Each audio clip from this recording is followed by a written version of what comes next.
Каналыма қош келдіңіз. Бүгін осындай кревли дайындайтын боламыз. Кейбір кезде үйде тәтті болмай қалған жағдайда шайға осыны жасасаңыз болады. Тез әрі ашытқысыз дайындалады.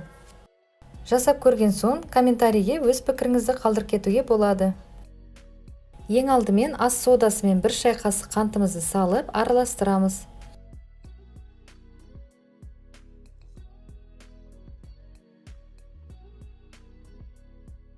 Қарап отырсаңыз, массамыз көпіршіктеніп ұлғаяды. Енді осыған тәттілігіне байланысты қант, дәміне қарай тұз, кейін жұмыртқа салып және май құйып біркелкі болғанша араластырамыз.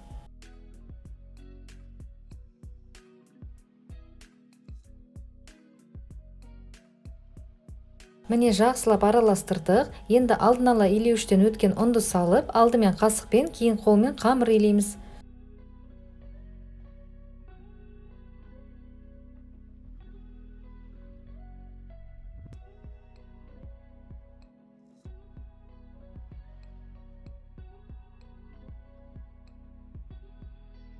Осылай 10-15 минут шамасында ерінбей басса, қамырымыз әдемі біркелкі болады. Енді салафанға салып 5-10 минут демалдырамыз.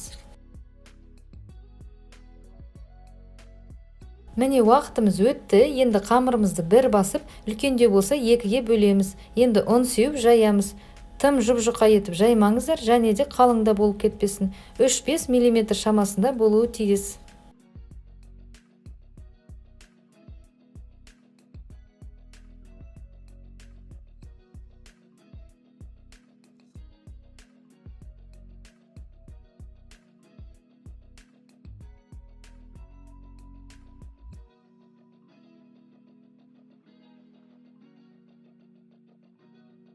Жайып болдық. Осындай ұзынша кесектерге бөліп, кейін ром тәріздес етіп, кішірек кесектерге бөлеміз.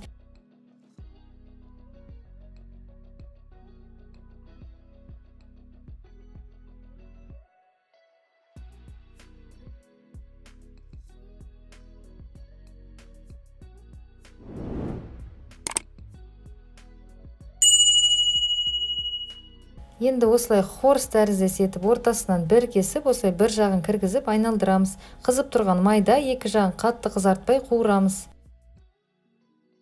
Қуырып болған соң, қалауыңызша үстіне қант ұнтағын себуге болады. Асыңыз дәмді болсын.